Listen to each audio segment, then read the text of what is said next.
Greetings, dear ladies. I am Cryon of Magnetic Service. I know where I am, I know who is listening, I know what you're here for. This is a time, and it always is, a short time. It's a time of honoring, and it's not just the feminine honoring. It's about a specific time, about something that is now reoccurring on the planet. The reason you sit here, and we have said this before, is because you are starting to mirror some of the wisdom that was that place we call Lemuria. And in order for me to do this in the ways that we do it, I again remind you that I am genderless. I remind you that I speak to you now in the male voice because that is all my partner has. I am genderless. My partner steps aside completely, so that I can speak to you of remembrances, of honorings. And all through this channel and all through this evening, the invitation is to remember. It is confusing for some of you, especially with what I'm going to tell you next. Confusing that the odds would have you in Lemuria during a time when we are speaking of and you being female then and now. I will tell you this is not anything about chance or odds. Old soul, as a female, you are here to reawaken some of the energies that you carried then. In order for me to give you those and to honor this time, I then give you information about everyday life, about the things that perhaps were there.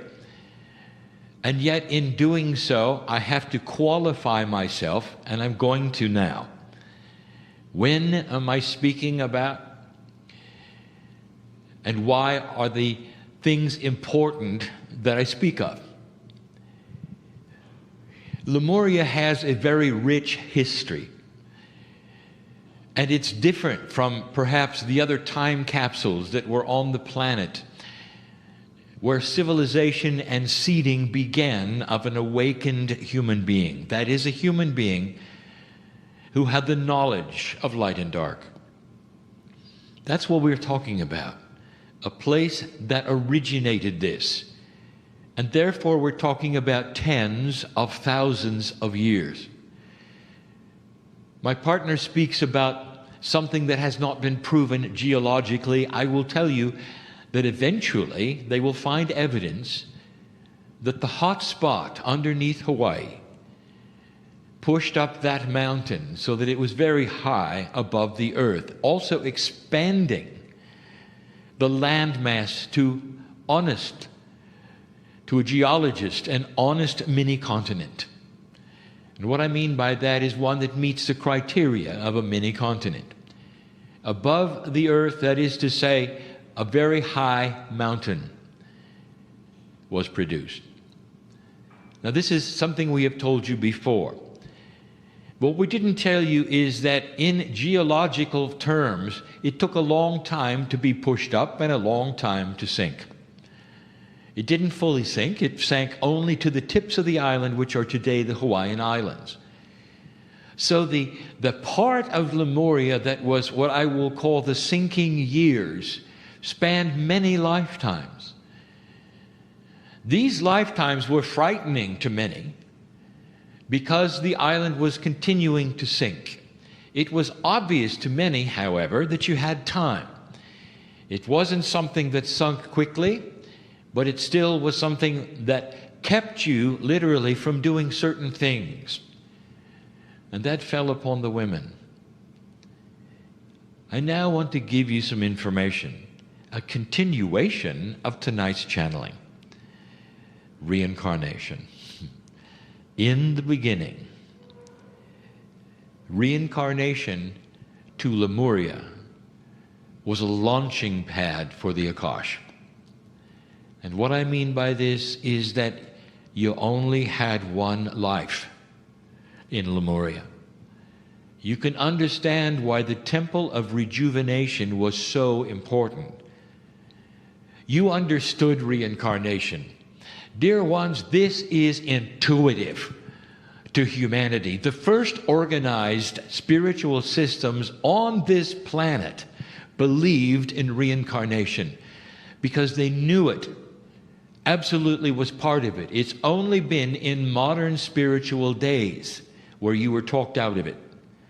So it is first intuitive kinds of human thought. You had it also in Lemuria. The Pleiadian teachers also told you literally about the Akashic launching system. A system where you only had one lifetime through Lemuria, and the next ones were passed on to other parts of the planet. This was because Lemuria was a pressure cooker of wisdom. No one could leave. No one could come. You didn't meet anybody. The traditions survived a very long time. The only thing you have even close to it on this planet is in Australia with the Aborigine. Thousands and thousands of years of one culture builds wisdom, and you are part of that. So the time frame we are talking about are the sinking years of Lemuria, the lifetimes that were lived there.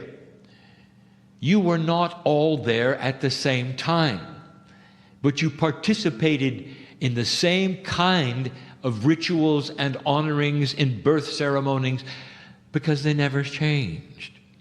So what I talk to you now about is not about family camaraderie where you were all together in one spot. I talk about the fact that you were all participating in the same kind of thing in the lifetime you spent there. Now you knew about this reincarnation, that a life would come in, a soul would be launched from Lemuria. It would have no Akash at all until it got somewhere else and would reincarnate in Europe. And then it would have the Akash of a sinking island. Welcome to the sinking island syndrome, Atlantis. This is why so many place Atlantis in the Pacific when it really was in the Atlantic. The actual place called Atlantis, there were 3 of them. They were all in different places. But they echoed the sinking island Akash of the Lemurian.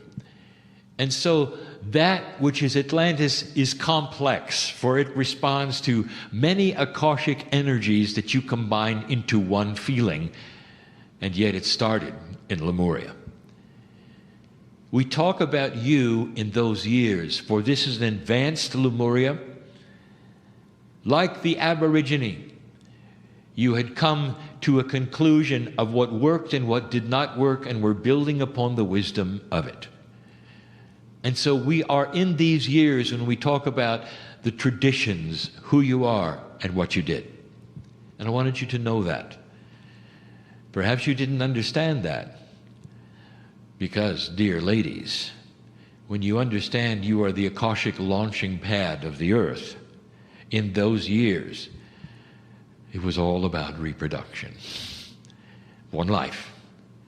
Every child you had would not have another life on Lemuria, and neither would you. It changed things. I want to tell you some things that I've never broached before, and my partner would have no idea. I want to talk about the importance of your reproduction. I want to talk about the honoring of it. And just briefly, a couple of the attributes that perhaps you would not expect. Because of the honor of birth and what the Pleiadians had given you and the traditions of it, you controlled it. Birth on Lemuria was done seasonal. Reproduction was not 24/7 as it is here. It was seasonal.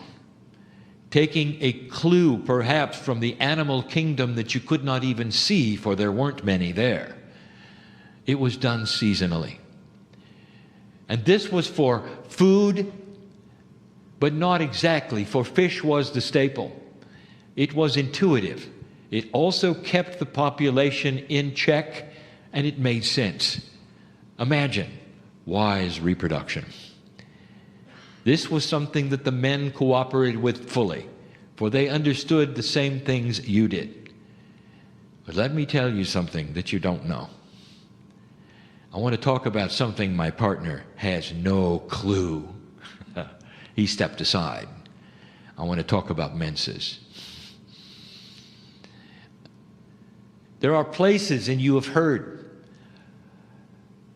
where the societies will not let a woman in a certain condition in a certain place because of this.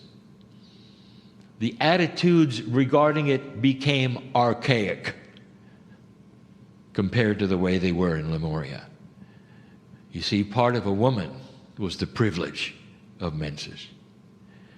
And when you were in that condition, you were raised above goddess.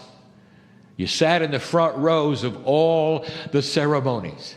Everyone knew it. You wore a certain color, and it wasn't red, to indicate your status at the moment. Reproduction was important. The launch pad of the Akash for humanity was yours, and you were careful. So honored was it, Meliha, that this is one of the chief reasons for the temple of rejuvenation. So you'd always be young and have menses. It's a little different now, isn't it? I want you to think of this. Honoring of the feminine and beyond. And so it is.